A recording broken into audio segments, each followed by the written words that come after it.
So Trump was giving a speech the other day in Iowa, and this moment went kind of viral. So this is a rare instance where the people in Trump's crowd were not all Trump lovers.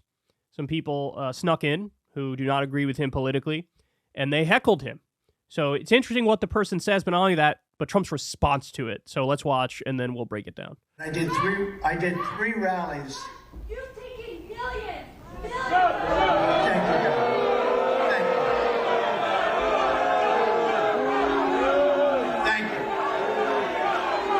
That's all right.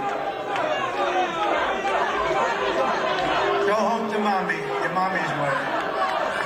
Go home to mommy. So he first says thank you. The person says you took millions as president. More on that in a minute. She's referring to something that just came out in the news. $7.8 million giant corrupt scheme where he takes money from foreign governments in particular, which is a giant violation of the Emoluments Clause of the Constitution. This is what you guys remember this. I was screaming during the Trump era. Stop doing the Russiagate stuff. There's no there. It's not going to work. And I was right. The Mueller report came out and basically said, yeah, some people in his administration were criminals, like Michael Flynn, like Paul Manafort, but it wasn't criminal vis-a-vis Russia. It wasn't like he was Vladimir Putin's puppet, which is what these people were pretending. The real crimes were him as a businessman taking millions of dollars from foreign governments and then doing favors for those foreign governments. That's illegal. That's unconstitutional. So they always should have focused on the Emoluments Clause of the Constitution, and they didn't do that. So more on that in a minute, $7.8 million corrupt scheme. But this person calls Trump out over that, and Trump says, thank you. I assume he's reacting to his fans who are trying to shout this woman down. And then at the end he says, go home to mommy? Go home to mommy? Again, listen. That's all right. Go home to mommy. Your mommy's waiting. Go home to mommy. I don't know what to make of that response. It's like he's trying to swat it aside, right, and demean the person who's bringing it up. But look, dude, we'll go through it. Trump businesses received millions in foreign payments while he was in office. Countries including China and Saudi Arabia spent $7.8 million, often lavishly, at Trump properties, report by House Democrat finds. So let me go through some of the specifics. Donald Trump repeatedly and willfully violated the U.S. Constitution by allowing his businesses to accept millions of dollars from some of the most corrupt nations on earth, prominently including China. The top Democrat on the House Oversight Committee charged on Thursday, unveiling a 156-page report on the matter. 4 businesses owned by Trump's family conglomerate received at least $7.8 million in payouts in total from 20 countries during his 4 years in the White House, the report said. It added that the payments probably represented just a fraction of foreign payments to the Republican president and his family during his administration, which ran from 2017 to 2021. So that's just what they could prove. They think there's a lot more.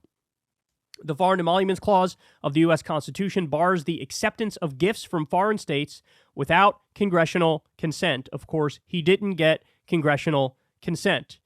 So here's what Raskin said. The limited records the committee obtained show that while Donald Trump was in office, he received more than $5.5 million from the Chinese government and Chinese state-owned enterprises, as well as millions more from 19 other foreign governments, including Saudi Arabia, no surprise there, Qatar, the United Arab Emirates, and Malaysia, through just four of the more than 500 entities he owned.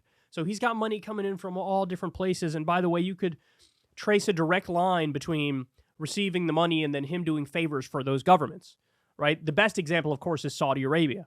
Saudi Arabia gave Jared Kushner $2 billion that was personally approved by Mohammed bin Salman. When Mohammed bin Salman's advisors said, why are you giving him this money? This makes no sense. He approved it. Why? Well, of course, the speculation is Jared Kushner showed him classified information, which he then used for his own purposes, like when he locked up all of his rivals at that hotel. Remember that story?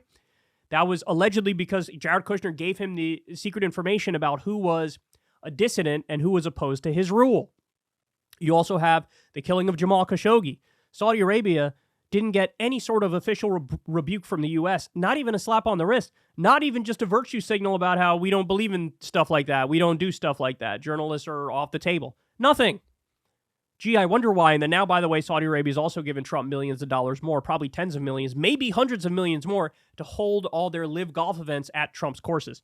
So this guy's corrupt as corrupt could be. Now, look, I'm not the kind of person who's going to look at you and say, no, I think all of Hunter Biden's business dealings and Joe Biden's business dealings, they're on the up and up. There was no corruption there at all. No, I don't agree with that. I think they are corrupt. I think they play that Washington game like virtually everybody in Washington does. I have no problem with investigations into the crimes they committed. I have no problem with indictments or charges over crimes that they committed. Of course, you have to prove it. It's got to go to a court of law, et cetera, et cetera. But having said that, Trump and his family are amazing where they attack Biden, they call Biden crime family, and here's Hunter Biden's cock and balls for the 98th time. They go through all this stuff, and then they act like they don't, they're not in the glassiest glass house of all time. And they are. And they are. So I think the thing that's frustrating about this is you are going to hear more about Hunter Biden's cock and balls. You are going to hear more about Joe Biden and Hunter Biden and their corruption and their business dealings. And that'll make up 70, 80% of the conversation on this issue. And Trump's very clear $7.8 million corrupt scheme is going to get like 20, 30% of the talk. And it shouldn't, right? Not a single Republican will come out and condemn this.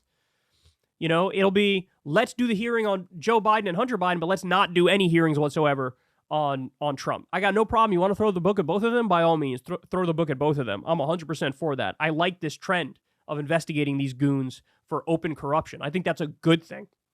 But he acts like he's not in the glassiest glass house of all time. Go home to mommy. Go home to mommy. That's your reaction? When you were proven to be a corrupt goon, a fraud? It's go home to mommy, please. Please. And a final point, man, his crowd is something else, aren't they? Like, if you had this exact same set of facts with Joe Biden, all these people would think, oh, this is 100% true and it's accurate and you should clobber him over the head with it. And that's right. We agree. This set of facts against Trump, all they do is boo when somebody brings up objective reality. All they can do is boo. All they do is back up Trump. Even though this exact same set of facts, but accused of Joe Biden, they'd all be all in on it. Oh, my God. Biden crime family. Look at all the corruption. Look at Burisma. Look at this. Look at that. Look at the shady business dealings. Oh my God, so terrible. Let's talk about it all day. He's not fit to serve. With Trump, very similar set of facts. If anything, just worse. More money involved, right? It's boo, boo, stop bringing up facts. Boo, we're against facts. Boo. Pathetic. Hey y'all, do me a favor and like and subscribe. It helps out big time in the algorithm. Click the bell as well for notifications when videos drop. And watch that video on screen right now. You know you want to.